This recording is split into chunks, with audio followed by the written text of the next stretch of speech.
Je bénirai l'Éternel en tout temps. Ses louanges seront toujours dans ma bouche. Oh, j'aime qu'on ait un problème. Et puis qu'elle est content comme ça. Ah, m'pas caché, Dieu. Depuis que commence à lire Bible chaque jour, je senti charge problème moi yo sorti sous dôme. Oh, si c'est comme ça, moi pour aller couvrir acheter un Bible. Dégagez au marché. Mais en attendant, ou qu'attendez radio télévision d'espoir? Radio Vision d'Espoir. Oh, moi t'attendais une annonce comme ça, oui. Mais qui ça a te dit? Lecture de la Bible en un an. Une émission qui vous accompagne à la découverte des trésors cachés de la parole de Dieu sur Radio Télévision d'Espoir. Chaque jour de 11h à 11h30 du matin, excepté mercredi 5h30, 6h de l'après-midi, samedi 7h30, 8h du matin, avec les sœurs Chantal Saint-Hubert, Claude Louis Orisma et votre servante Maudeline Maurice Hilaire.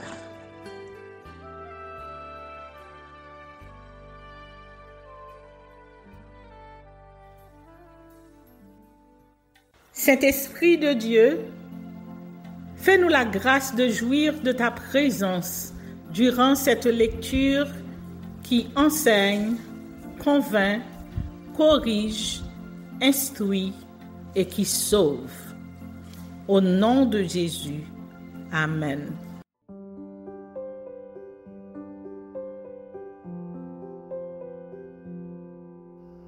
Deux Chroniques, chapitre 11. Précaution de Roboam pour s'affermir dans son royaume. Idolâtrie. Roboam, arrivé à Jérusalem, rassembla la maison de Juda et de Benjamin, 180 000 hommes d'élite propres à la guerre, pour qu'ils combattissent contre Israël afin de le ramener sous la domination de Roboam. Mais la parole de l'Éternel fut ainsi adressée à Shimaïja, homme de Dieu. Parle à Roboam, fils de Salomon, roi de Juda, et à tout Israël, en Juda et en Benjamin, et dis-leur, ainsi parle l'Éternel, ne montez point, et ne faites pas la guerre à vos frères, que chacun de vous retourne dans sa maison, car c'est de par moi que cette chose est arrivée. Ils obéirent aux paroles de l'Éternel, et ils s'en retournèrent, renonçant à marcher contre Jéroboam. Roboam demeura à Jérusalem, et il bâtit des villes fortes en Juda. Il bâtit Bethléem, Étam, Tekoa, Beth-Sur, Soko, Adulam, Gath, Marécha, Ziph, Adoraïm, Lakis, Azeka, Soréa, Ajalon et Hébron, qui étaient en Juda et en Benjamin, et il en fit des villes fortes. Il les fortifia et y établit des commandants et des magasins de vivres, d'huile et de vin. Il mit dans chacune de ces villes des boucliers et des lances, et il les rendit très fortes. Juda et Benjamin étaient à lui. Les sacrificateurs et les Lévites qui se trouvaient dans tout Israël quittèrent leur demeure pour se rendre auprès de lui, car les Lévites abandonnèrent leurs banlieues et leurs propriétés et vinrent en Juda et à Jérusalem, parce que Jéroboam et ses fils les empêchèrent de remplir leurs fonctions comme sacrificateurs de l'Éternel. Jéroboam établit des sacrificateurs pour les hauts lieux, pour les boucs et pour les veaux qu'il avait faits. Ceux de toutes les tribus d'Israël qui avaient à cœur de chercher l'Éternel le Dieu d'Israël, suivirent les Lévites à Jérusalem pour sacrifier à l'Éternel, le Dieu de leur père. Ils donnèrent ainsi de la force au royaume de Juda et affermirent Roboam, fils de Salomon, pendant 3 ans, car ils marchèrent pendant 3 ans dans la voie de David et de Salomon. Roboam prit pour femme Mahalas, fille de Jérémoth, fils de David, et d'Abigaël, fille d'Éliad, fils d'Isaïe. Elle lui enfanta des fils, Jéhush, Shemaria et Zaham. Après elle, il prit Maaka, fille d'Absalom. Elle lui enfanta Abijah, Ataï, Ziza et Shélomith. Roboam aimait Maaka, fille d'Absalom, plus que toutes ses femmes et ses concubines, car il eut 18 femmes et 60 concubines, et il engendra 28 fils et 60 filles. Roboam donna le premier rang à Abijah, fils de Maaka, et l'établit chef parmi ses frères, car il voulait le faire roi. Il agit avec habileté en dispersant tous ses fils dans toutes les contrées de Juda et de Benjamin, dans toutes les villes fortes. Il leur fournit des vivres en abondance et demanda pour eux une multitude de femmes.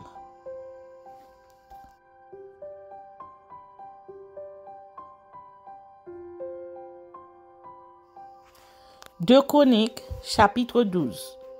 Invasion de Shishak, roi d'Égypte, mort de Roboam. Lorsque Roboam fut affermi dans son royaume et qu'il eut acquis de la force, il abandonna la loi de l'Éternel et tout Israël l'abandonna avec lui. La 5e année du règne de Roboam, Shishak, roi d'Égypte, monta contre Jérusalem, parce qu'ils avaient péché contre l'Éternel. Il avait 1200 chars et 60 000 cavaliers.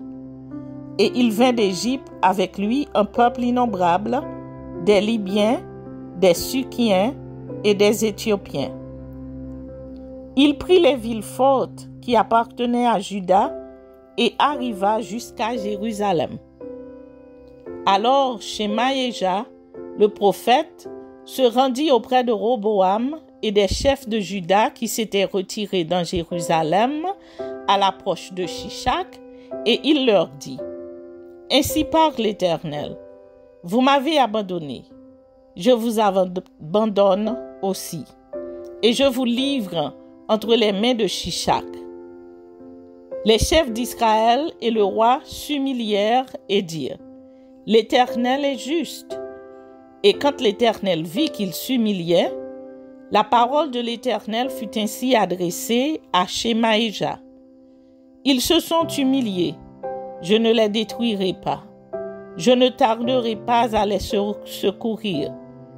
Et ma colère ne se répandra pas sur Jérusalem par Shishak. Mais ils lui seront assujettis, et ils sauront ce que c'est que me servir ou servir les royaumes des autres pays. Shishak, roi d'Égypte, monta contre Jérusalem. Il prit les trésors de la maison de l'Éternel et les trésors de la maison du roi. Il prit tout. Il prit les boucliers d'or que Salomon avait faits. Le roi Roboam fit à leur place des boucliers d'airain et il les remit aux soins des chefs des coureurs qui gardaient l'entrée de la maison du roi. Toutes les fois que le roi allait à la maison de l'Éternel, les coureurs venaient et les portaient, puis il les rapportait dans la chambre des coureurs. Comme Roboam s'était humilié, l'Éternel détourna de lui sa colère et ne le détruisit pas entièrement. Il y avait encore de bonnes choses en Juda. Le roi Roboam s'affermit dans Jérusalem et régna. Il avait 41 ans lorsqu'il devint roi, et il régna 17 ans à Jérusalem, la ville que l'Éternel avait choisie sur toutes les tribus d'Israël pour y mettre son nom. Sa mère s'appelait Naama l'Ammonite. Il fit le mal parce qu'il n'appliqua pas son cœur à chercher l'Éternel. Les actions de Roboam, les premières et les dernières, ne sont-elles pas écrites dans les livres de Shemaéja, le prophète, et d'Iddo, le prophète, parmi les registres généalogiques? Il y eut toujours guerre entre Roboam et Jéroboam. Roboam se coucha avec ses pères et il fut enterré dans la ville de David, et Abijah, son fils, régna à sa place.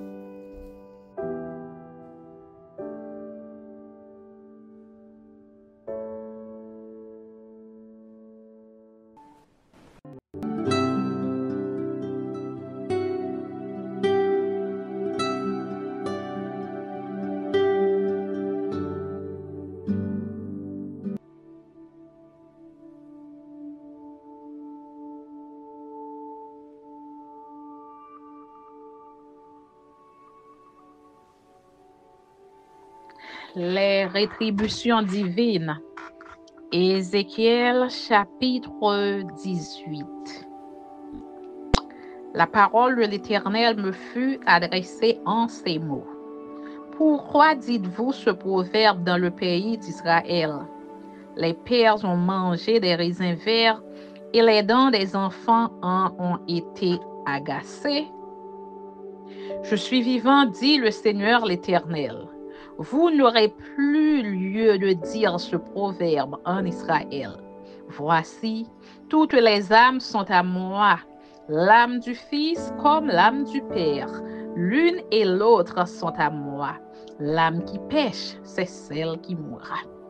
L'homme qui est juste, qui pratique la droiture et la justice, qui ne mange pas sur les montagnes et ne lève pas les yeux vers les idoles de la maison d'Israël, qui ne déshonore pas la femme de son prochain et ne s'approche pas d'une femme pendant son impureté, qui n'opprime personne, qui rend au débiteur son gage, qui ne connaît point de rapine, qui donne son pain à celui qui a faim et couvre d'un vêtement celui qui est nu, qui ne prête pas à intérêt et ne tire point d'usure, qui détourne sa main de l'iniquité et juge selon la vérité entre un homme et un autre, qui suit mes lois et observe mes ordonnances en agissant avec fidélité.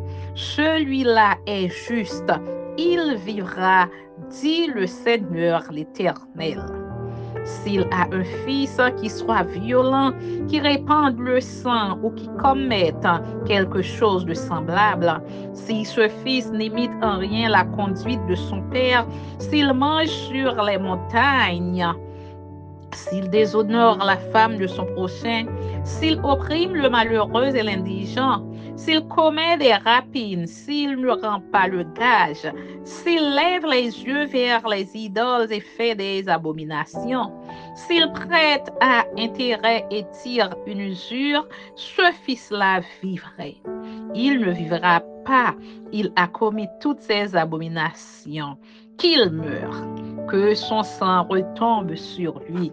Mais si un homme a un fils qui voit tous les péchés que commet son père, qui les voit et n'agisse pas de la même manière, si ce fils ne mange pas sur les montagnes et ne lève pas les yeux vers les idoles de la maison d'Israël, s'il ne déshonore pas la femme de son prochain, s'il n'opprime personne, s'il ne prend point de gage, s'il ne commet point de rapine, s'il donne son pain à celui qui a faim et couvre d'un vêtement celui qui est nu, s'il détourne sa main de l'iniquité, s'il n'exige ni intérêt ni usure, s'il observe mes ordonnances et suit mes lois, celui-là ne mourra pas pour l'iniquité de son père, il vivra.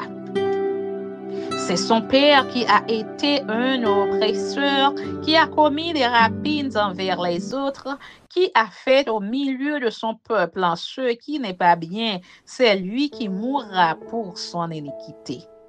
Vous dites, pourquoi le Fils ne porte-t-il pas l'iniquité de son Père?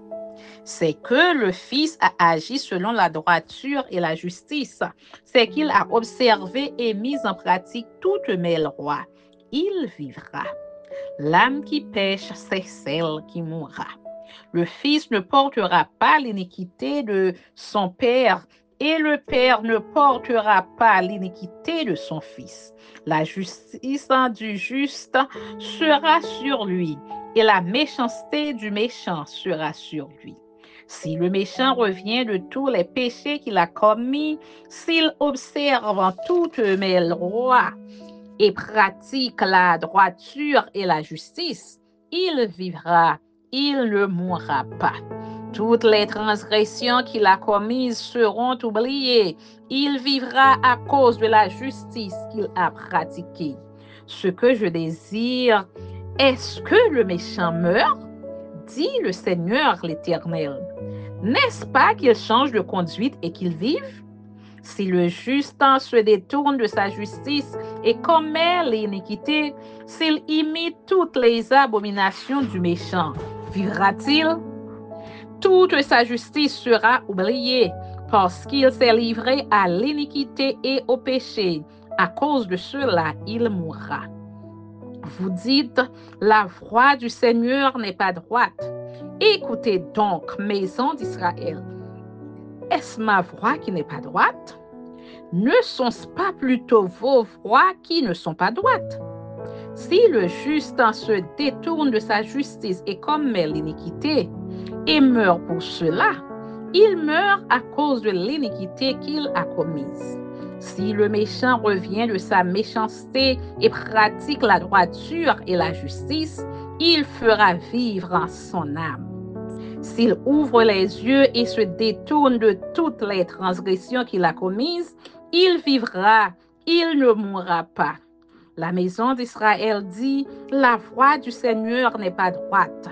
Est-ce ma voix qui n'est pas droite, maison d'Israël? Ne sont-ce pas plutôt vos voix qui ne sont pas droites? C'est pourquoi je vous jugerai chacun selon ses voies. Maison d'Israël, dit le Seigneur l'Éternel. Revenez et détournez-vous de toutes vos transgressions, afin que l'iniquité ne cause pas votre ruine. Rejetez loin de vous de toutes les transgressions par lesquelles vous avez péché. Faites-vous un cœur nouveau et un esprit nouveau. Pourquoi mourriez-vous, maison d'Israël? Car je ne désire pas la mort de celui qui meurt, dit le Seigneur l'Éternel. Convertissez-vous donc et vivez. Amen.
Merci Seigneur de nous donner le discernement dans la lecture de ta parole, que nous y prêtions attention afin d'appliquer notre cœur à la sagesse.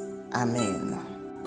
Que celui qui a des oreilles pour entendre, entende, et que celui qui lit fasse attention.